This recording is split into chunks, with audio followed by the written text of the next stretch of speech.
하나님의 말씀 마가복음 16장 9절에서 13절의 말씀입니다. 마가복음 16장 9절에서 13절의 말씀 우리 한 목소리로 같이 읽도록 하겠습니다. 시작. 예수께서 안식 후 첫날 이른 아침에 살아나신 후 전에 7 귀신을 쫓아내어 주신 막달라 마리아에게 먼저 보이시니 마리아가 가서 예수와 함께 하던 사람들이 슬퍼하며 울고 있는 중에 이 일을 알림해 그들은 예수께서 살아나셨다는 것과 마리아에게 보이셨다는 것을 듣고도 믿지 아니하니라. 그 후에 그들 중 2 사람이 걸어서 시골로 갈 때에 예수께서 다른 모양으로 그들에게 나타나시니 2 사람이 가서 남은 제자들에게 알리었으되 역시 믿지 아니하니라. 아멘. 오늘 말씀의 제목은 부활하신 주님을 삶과 입술로 널리 전하자라는 제목으로 말씀을 나눕니다. 어제 16장 이제 처음 본문에서는 안식 후 첫날 예수님의 무덤을 찾아간 여인들을 향해서 천사들이 부활을 증언하는 이야기를 어제 말씀드렸어요. 예수님의 빈 무덤 그리고 천사의 메시지를 통해서 예수님의 그 부활의 사실을 간접적으로 가르쳐 줬어요. 그런데 이제 오늘 본문은 예수님이 이제는 직접 나타나셔 가지고 자신의 부활된 모습을 이제 다른 이 사람들에게 보여준 사실을 기록을 하고 있습니다.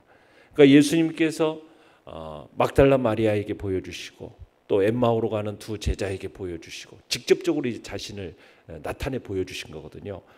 그런데 이 부활의 소식을 누구에게 전해줍니까?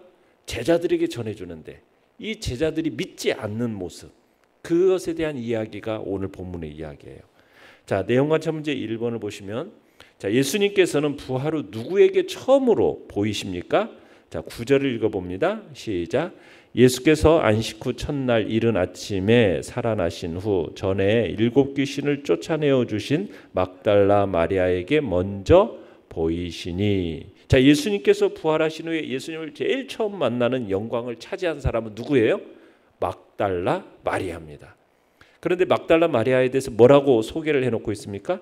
전에 7 귀신에게 사로잡혔다가 예수님에 의해서 병고침을 받은 사람 이렇게 소개를 해놓으면서 그러면서 이제 그 이후에 예수님을 항상 가까이에 헌신적으로 따라다녔던 여제자가 되었던 거죠. 이 막달라 마리아는 예수님으로부터 이 구원의 경험을 받고 난 이후에 그 받은 은혜에 감사하면서 정말 누구보다도 예수님을 헌신적으로 섬겼던 여인이었던 것 같아요. 그래서 예수님께서 다시 살아나신 후에 맨 먼저 그녀에게 자신을 나타내 보이신 거죠. 그녀의 이러한 헌신적인 사랑을 아셨고 또 예수님을 향한 그 뜨거운 그 사랑이 예수님 부활하신 예수님을 처음 만나는 그 영광스러움을 이 막달라 마리아가 경험하게 된 겁니다. 은혜 받은 자가 받은 은혜에 합당한 봉사로 끝까지 주님을 따를 때 주님의 그 부활의 첫 대면이라는 가장 영광스러운 축복으로 주님께서는 그에게 답해 주셨던 겁니다. 자, 그리고는 10절을 읽어보겠습니다. 시작. 마리아가 가서 예수와 함께하던 사람들이 슬퍼하며 울고 있는 중에 이 일을 알림해. 자, 부활하신 예수님을 만난 마리아는 예수님과 함께하던 사람들을 찾아갑니다. 가서 예수님의 부활의 소식을 전했어요. 자, 그런데 제자들은 지금 어떤 상태 가운데 있었어요? 여기서 보니까 슬퍼하며 울고라는 이 표현을 통해서 이 제자들이 예수님께서 잡히셨을 때 도망갔잖아요.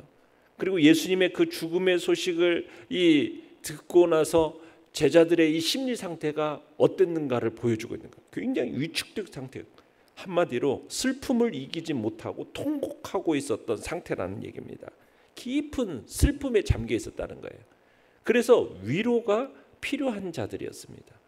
적어도 2 가지 사실에서 아마 그들의 마음이 심히 아팠을 것입니다. 하나는 그렇게 자신들이 의지하고 따르던 예수님이 더 이상 이 세상에 계시지 않는다는 사실, 이게 그들의 마음에 굉장히 아픔이 되었을 것이고, 또 하나는 지금 대적들에 의해서 예수님이 붙잡혀서 고문당하고 처형당하는 그 과정 속에서 제자라는 사람들이 아무런 조치도 취하지 못하는 그 무기력한 태도, 그것이 또한 자책이 되었을 거예요. 그것이 그들을 또 견딜 수 없게 만들었을 것입니다.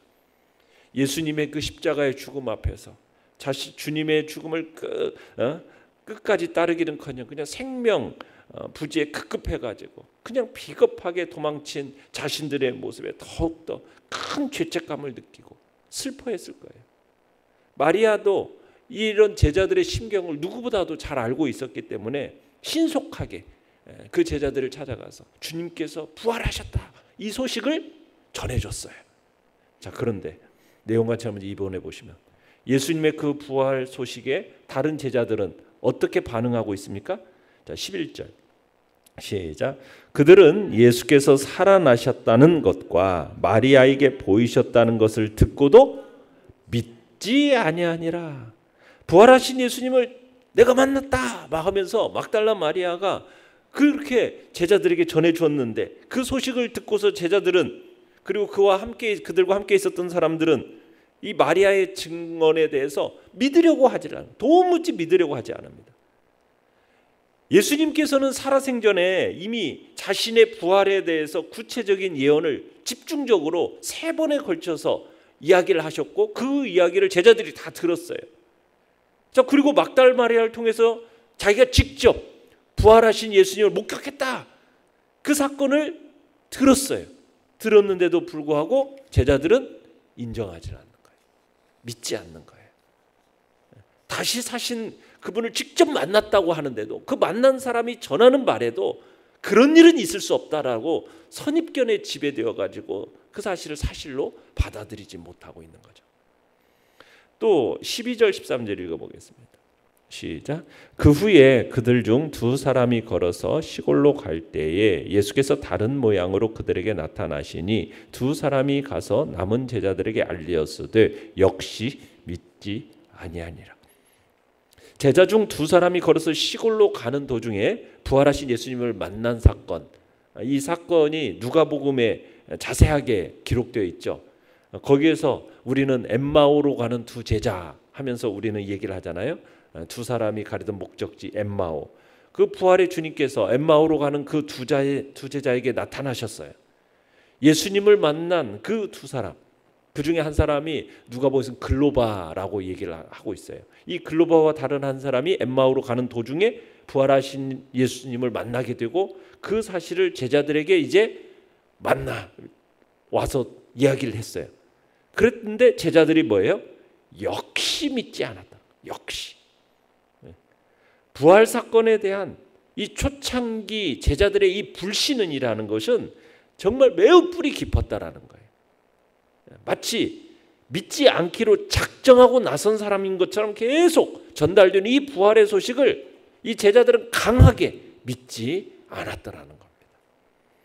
자, 연구한 묵상 문제 3번을 보시면, 남은 제자들은 왜 마리아와 2 제자가 예수님께서 부활하셨다는 사실을 알렸는데도 믿지 못합니까?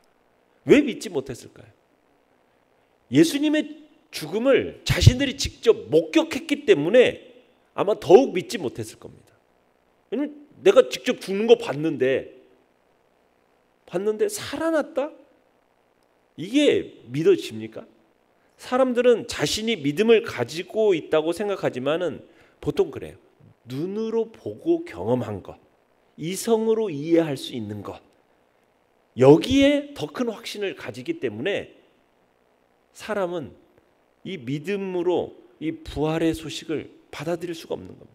그러니까 영안이 열려지지 않은 상태 속에서는요, 사람이 하나님께서 하신 일들을 믿는다라는 것은 정말로 힘든 일이다라는 거, 우리가 이걸 잘 알게 돼요.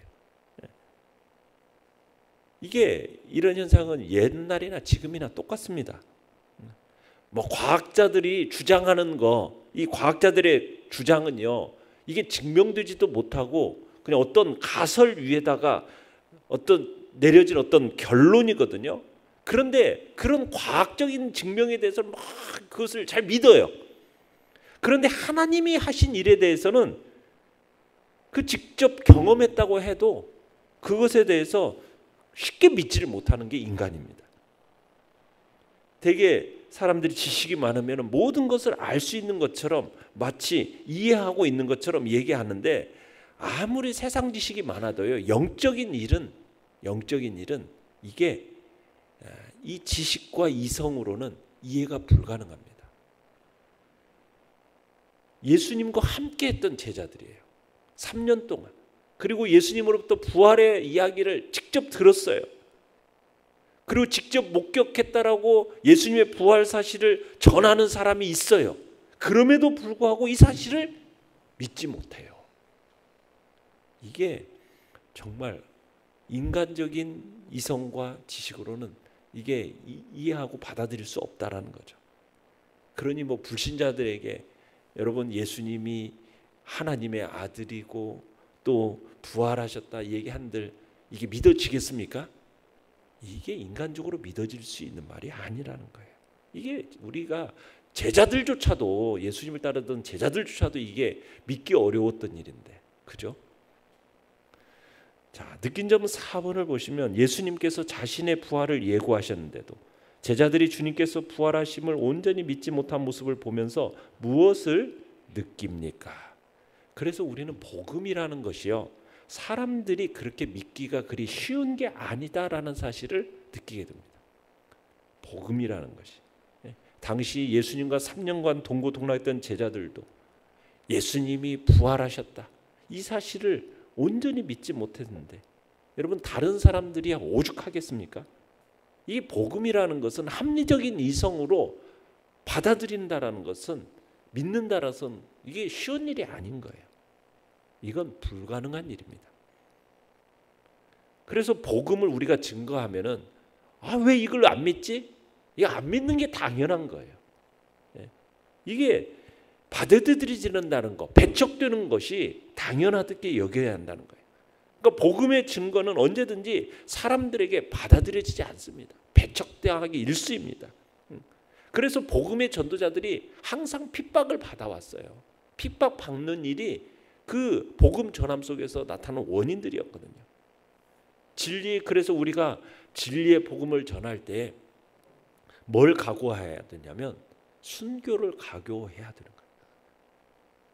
성령님을 보내신 목적도 마찬가지입니다.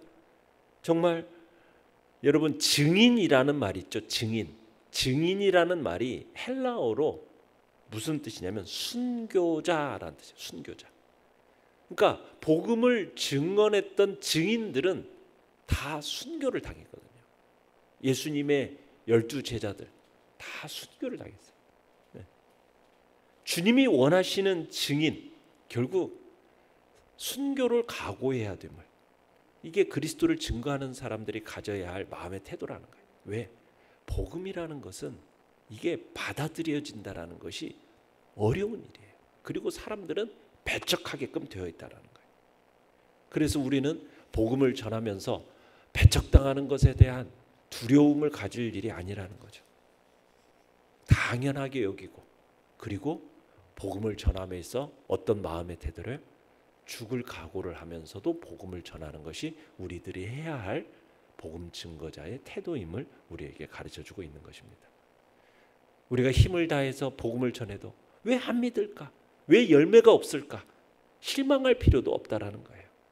우리가 전하는 복음, 우리가 말하는 증거, 모든 사람에게 들려지기는 하지만 모두가 다 받아들이는 것은 아니에요. 구원받을 사람은 하나님이 예정해 놓으셨어요. 그렇지만 예정해 놓으셨어요. 그렇기 때문에 그 사람들을 어떻게 보면은 우리가 할 일은 뭐예요? 다른 사람들이 내가 복음 전한 예수님의 부활의 소식을 받아들이지 못한다 할지라도, 적극적으로 방해 공작을 핀다 할지라도, 우리의 해야 할 일은 그 복음을 증언하는 일이고 예수 그리스도의 부활의 증인으로서의 사명을 감당하는 일인 겁니다. 그러면은 하나님이 택하신 자들, 그들 속에 성령께서 역사하셔서 믿게 하시고 깨닫게 하시고 그들 속에 하나님의 놀라운 역사가 일어나게 되는 거죠. 우리의 할 일은 단지 뭐예요? 내가 보고 들은 바, 내가 경험한 바, 예수님의 그 놀라운 복음과 부활의 소식을 전하는 것이 우리의 해야 할 일인 것이죠. 결단과 적용 5번입니다. 내가 보고 들은 것만 믿는 이들에게 부활의 기쁨을 나누며 예수님을 증거했던 적은 언제입니까? 부활하신 예수님을 삶과 입술로 전하는 증인의 삶을 살기 위해 무엇을 실천하겠습니까? 우리가 예수님의 부활이라는 것은 여러분 단순한 신앙의 대상이 아니라 믿는 자들의 구원을 가능하게 하는 역사적인 사건입니다. 이게 역사적인 사건이에요. 만약 예수님께서 부활하지 않으셨다면 우리 믿는 자들의 믿음과 소망도 정말 허무한 것이 될 뿐이거든요. 우리 예수님의 부활이 어떻게 보면 기독교 신앙의 근간이 되는 가장 중요한 사건이거든요. 그래서 오늘 이 예수 그리스도의 부활을 역사적인 사실로 우리들이 믿고 또 부활의 증인으로서 부활의 기쁨을 널리 전하는 복된 사명을 감당하겠다. 오늘도 그런 증인의 사명을 감당하는 복된 자리에 우리 모두가 있기를 간절히 바랍니다. 오늘의 기도 같이 읽겠습니다. 시작. 예수님의 부활을 역사적 사건으로 믿고 확신하며 널리 증거하는 삶을 살게 하소서. 아멘. 말씀을 생각하며 기도하시고 연약한 우리의 지체들을 위해서 기도해 주시기 바랍니다. 하나님의 긍휼과 자비의 손길이 우리 안에 나타날 수 있도록 또 주님의 교회를 부흥케 하시고 하나님의 나라가 확장되는 일에 주의 공동체를 또 사용하여 달라고 주여 우리 세 번 부르짖며 나갑니다. 주여 주여 주여